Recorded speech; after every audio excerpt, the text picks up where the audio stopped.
কি আছে বাড়িতে? ফুলকপি আর আলু? না ভেবেই শুরু করে দিন। রান্না করে দিন চালু। দেখবে সবাই, খাবে সবাই, চেটেপুটে করবে আহার। তাই আর দেরি না করে তাড়াতাড়ি এসে পড়ুন আমাদের রান্নাঘরে। নমস্কার বন্ধুরা, আমাদের রান্নাঘরে তোমাদেরকে স্বাগত। আজকে আমাদের রান্নাঘরের রেসিপি হলো ভাঙর মাছের ফুলকপি আলু কড়াইশুঁটি দিয়ে ঝাল। চলো সঙ্গে থেকে দেখে নাও একটি অতি লোভনীয় রেসিপি। শীতকালের দিনে দুপুরবেলা গরম গরম ভাতের সাথে ফুলকপি আলু দিয়ে এরকম মাছের ঝোল খেতে কিন্তু ভীষণভাবে ভালো লাগে। তাও যদি হয় আবার সানডে। চলুন সঙ্গে থেকে দেখে নিন। আর যদি ভালো লাগে ছোট্ট একটা কমেন্ট করুন, অবশ্যই সাবস্ক্রাইব। আজকে তোমাদের ফুলকপি আলু দিয়ে ভাঙর মাছের ঝাল করে দেখাবো। তার জন্য দেখো এখানে আমি মাছটা ভালো করে ধুয়ে পরিষ্কার করে নিয়েছি। ঝালটা বানানোর জন্য ফুলকপিগুলো এইভাবে মিডিয়াম সাইজ করে কেটে নিয়েছি। আলুটা এরকম লম্বায় কেটেছি যেভাবে মাছের ঝোলে দেয়। টমেটোটা এইভাবে ডুমো ডুমো করে কেটে নিয়েছি। পরিমাণ মতন ধনে পাতাটা নিয়ে নিয়েছি। হাফ বাটি মতন কড়াইশুঁটি নিয়েছি। এখানে কাঁচা লঙ্কা নিয়েছি 4-5টা মতন গোটা। আদা 1 ইঞ্চির থেকে একটু কম নিয়েছি। আর রসুন নিয়ে নিয়েছি 10 কোয়া মতন। সবার প্রথমেই মাছের মধ্যে লবণ দিয়ে দিলাম, পরিমাণ মতন হলুদ গুঁড়ো দিলাম। লবণ হলুদ দিয়ে মাছটা ভালো করে মাখিয়ে নিচ্ছি। এই মাছটা কিন্তু খেতে ভীষণ সুস্বাদু হয়। ঝোলে খাও বা ঝালে খাও, যেভাবেই খাও না কেন ভীষণ ভালো লাগে খেতে। খুব বেশি কাটাও থাকে না, মিষ্টি হয়, খুব টেস্টি। যারা ভাঙর মাছ খাও বা খেতে ভালোবাসো তারা নিশ্চয়ই চিনবে। কড়াইতে আমি সর্ষের তেলটা গরম করে নিয়েছিলাম। মাছগুলো প্রথমে ভেজে নেব ভালো করে। ঢাকা দিয়ে দিয়ে হাই হিটে মাছগুলো একটু লাল লাল করে ভেজে নিচ্ছি। এপিট ওপিট করে ঘুরিয়ে লাল লাল করে মাছগুলো ভাজা হয়ে গেছে। এই সময় তুলে নেব। বাকিগুলো একই রকমভাবে ভেজে নিচ্ছি। মাছ ভাজার তেলের মধ্যে ফুলকপিগুলো দিয়ে দিলাম। এখন যেহেতু ফুলকপির সিজন, তাই আমি একটু ফুলকপি দিয়ে করছি মাছের ঝালটা। তোমাদের যদি মনে হয় ফুলকপি দেবে না, তোমরা এমনি আলু, কড়াইশুঁটি, টমেটো, এমনি বিনা আলুতেও ঝাল করে খেতে পারো। সামান্য একটু লবণ দিয়ে দিলাম, হলুদ গুঁড়ো দিলাম।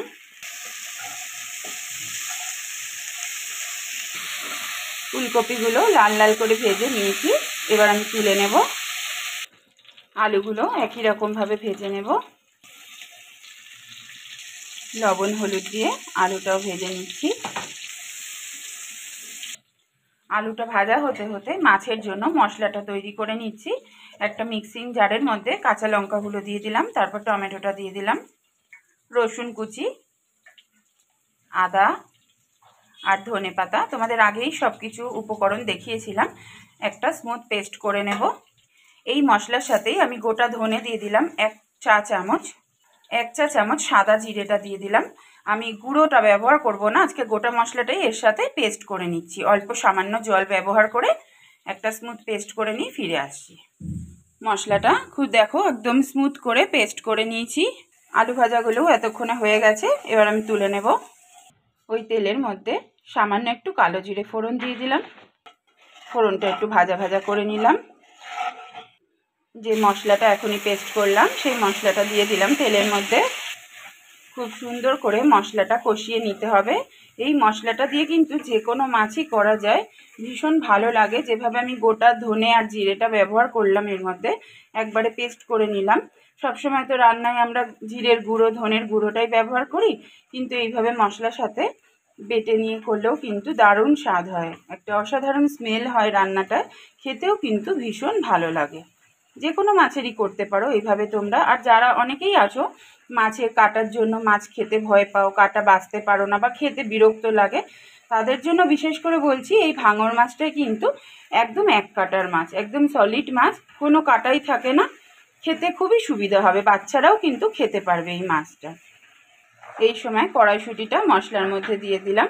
কড়াইশুঁটিটাও ভালোভাবে কষা হয়ে যাবে মশলার সাথে। এই সময় পরিমাণ মতন লবণ দিয়ে দিলাম। খুব সামান্য হলুদ গুঁড়ো ব্যবহার করছি। সবজিগুলো ভাজার সময় সব কটাই আমি লবণ দিয়ে ভেজেছি, তাই লবণের পরিমাণটা এই সময় বুঝেই ব্যবহার করতে হবে। মশলাটা দেখো খুব ভালোভাবে কষিয়ে নিয়েছি। এক্সট্রা সমস্ত জলটাই কিন্তু কড়াইতে আমার শুকিয়ে গেছে। এই সময় ভাজা আলুটা দিয়ে দিচ্ছি মশলার মধ্যে। আলুটাও মশলার সাথে খুব ভালো করে নেড়েচেড়ে কষিয়ে নিতে হবে। অল্প অল্প করে মশলার বাটি ধোয়া জল দিয়ে দিয়ে কষিয়ে নেব। মশলাটা যত ভালো করে কষাবে ততই কিন্তু রান্নাটা ভালো হবে। এই ধরনের আরও অনেক মাছের রেসিপি কিন্তু আমাদের রান্নাঘরে আছে, তোমরা চাইলে কেউ সার্চ করে দেখতেই পারো। এরকম ধনেপাতা বাটা দিয়ে কিন্তু আমি আরও অনেক মাছের রেসিপি করে দেখিয়েছি।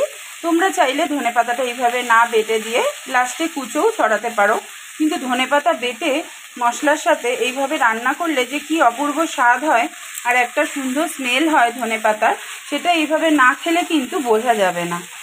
দেখে তো আর রান্নার স্বাদ বোঝা যায় না, করে খেলে তবেই বোঝা যাবে।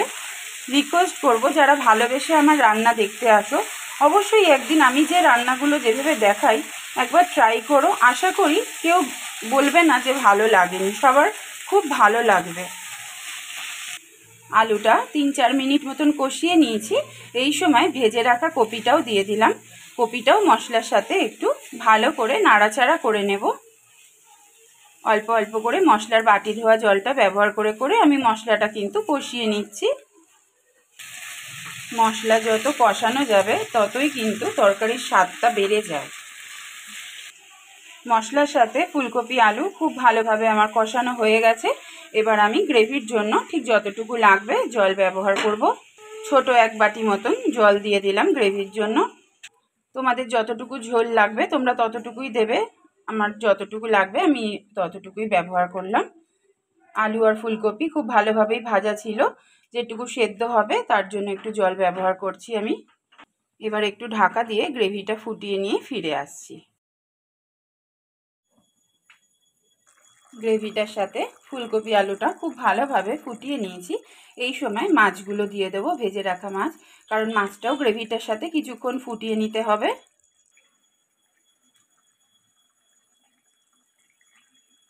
3-4 মিনিট ঢেকে দিলাম। 4 মিনিট পর ঢাকাটা খুলে দিলাম। মাছগুলো একটু এপিট ওপিট করে ঘুরিয়ে দেব, যাতে মাছের মধ্যে গ্রেভির সমস্ত স্বাদটাই ঢুকে যায়। আরও 2 মিনিটের জন্য ঢাকা দিয়ে দিলাম। মাছের রেসিপি আমাদের রেডি হয়ে গেছে। এই সময় গ্যাসের স্টিমটা বন্ধ করে দেব। আজকের রেসিপিটা তাহলে এখানেই শেষ করছি। আশা করি তোমাদের ভালো লেগেছে। যদি ভালো লেগে থাকে অবশ্যই একটা লাইক করো। অনেকেই ভিডিও দেখছো লাইক দিতে ভুলে যাচ্ছ, মনে করে লাইকটা দিয়ে যেও। আর ছোট্ট একটা কমেন্টে জানিয়ে যেও কেমন লাগলো আমাদের রেসিপি। ভালো লাগলে আমাদের রান্নাঘরের চ্যানেলের পাশে থেকো, সাবস্ক্রাইব করে বেল বাটনটা প্রেস করে রেখো। আমি রান্না ছাড়ার সঙ্গে সঙ্গেই যাতে তোমাদের কাছে আমার রান্নাটা পৌঁছে যায়। এতক্ষণ পর্যন্ত পুরনো দর্শক, নতুন বন্ধুরা যারা এসেছো তাদেরকে অনেক অনেক ধন্যবাদ এবং অনেক ভালোবাসা দিলাম। খুব তাড়াতাড়ি আবার একটা অন্য রেসিপি নিয়ে তোমাদের সঙ্গে দেখা হচ্ছে। ততক্ষণ পর্যন্ত তোমরা ভালো থেকো, সুস্থ থেকো। আজ তাহলে আসি।